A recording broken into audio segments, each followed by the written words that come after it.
So this is Canvas. Hopefully you all know that, and hopefully you're looking at this regularly. Um, this is what your course will look like on your dashboard. You'll click on it. We'll go here. I still get many questions that could be very easily answered by looking at this right here, our schedule. As you can see, this is the week of September 29th and 30th. We are doing Lab 4. How effective is the antacid? We're going to be writing a formal lab report about it. The lab from last week, so the worksheet, or sorry, not last week, I guess it was 2 weeks ago. So the worksheet from 2 weeks ago from Lab 3 is due tonight by 11:59. Yeah, so next week we'll be doing Lab 5 because it's the week of October 6th and 7th. Pay attention to this thing, log on to Canvas regularly, and look at this before you ask me silly questions like what are we doing this week or what to do. Okay, so now I'm going to show you guys where you can find information about the actual lab report. So we're going to go to assignments, and we're going to go to this lab. So again, how effective is the antacid? That is the name of this lab. You will go to your assignments and you will click on this. And up above, there is some very clear directions, okay? There's two things that are supposed to be turned in here. Your pre-contribution form and your assignment. You do not have a worksheet this week, you only have a formal lab report. So your lab report will be turned in here, your pre-contribution form will be turned in here. You're still doing the lab report with your groups. And for my class, your groups have not changed. They are literally the exact same people. For David's, there might be some changes. I'm not sure. Anyway, there's also a few directions here about the lab report. So it's saying, 12-point font, Calibri, Times New Roman, Arial. It doesn't really matter. But if you use Comic Sans, I will give you a 0 and I won't even grade it. Anyway, so you need to cite 1 to 2 sources. And right there it says lab manual is one of them. So your lab manual basically gives you most of the answers to this lab report, or at least gives you most of the things that you need to have written down in the lab report. So I keep driving the point home.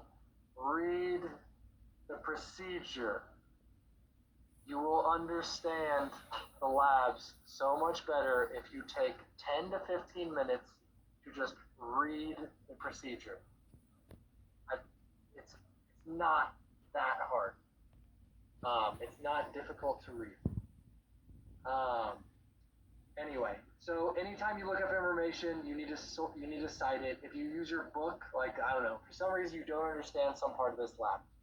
If you look up a web page, or if you use a web page to learn something, if you use a research paper, if you use your book, you need to cite those as sources because you learned something from them. So you need to give them credit.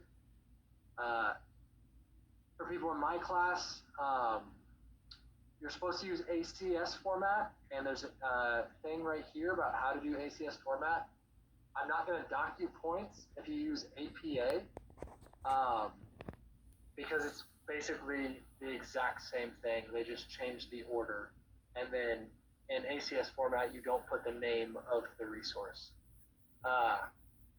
But if you're going into a STEM field, specifically chemistry or biochemistry, you need to learn how to do this type of citation because it is what you will be using nearly all of the time. So yeah, use it. Anyway, if we scroll down, we can see that there is a rubric. You will also should be able to see this rubric. This is how I will be grading your lab reports.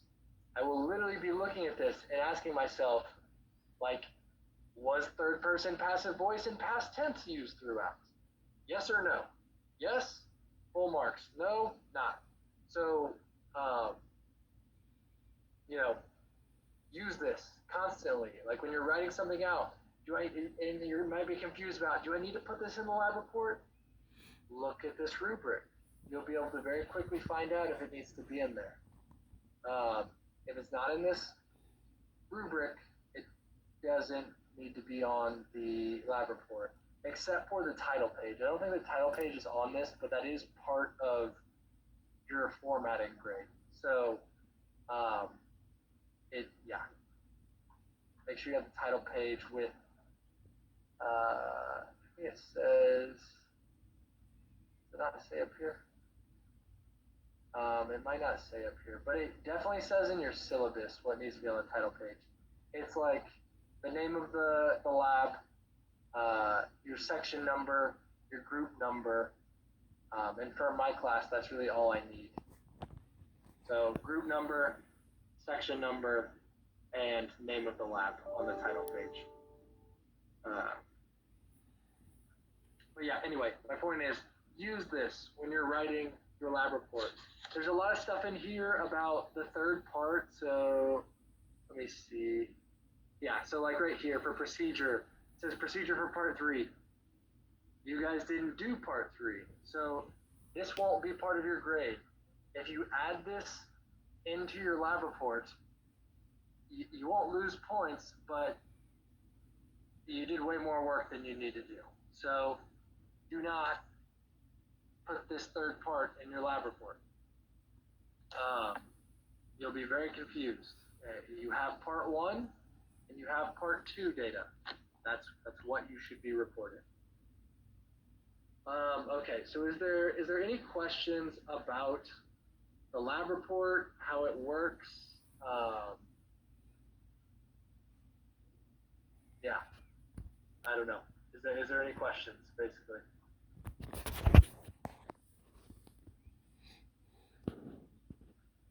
Okay, so I'm going to assume that there's no questions. So what's going to happen now is I'm going to divvy you guys out into your, oh, you have a question? I saw someone's mic turn off and on. Yeah, sorry. I was just wondering, so we just have to submit one lab report per group, correct? Correct. You are still working, so I don't think you're in my class. So I'm not, I'll probably have David come in here and maybe tell you guys what's going on with that. But for my class, you're only turning in one lab report per group. So you're still working in your group of like 4 to 6 on this lab report. And so I assume David is doing something very similar, but what David might not be doing is having groups the same. The groups could be different because we were originally supposed to, again, like I said, divvy you guys out into a bunch of different new groups, but we don't want to do that. So I hope that answers your question.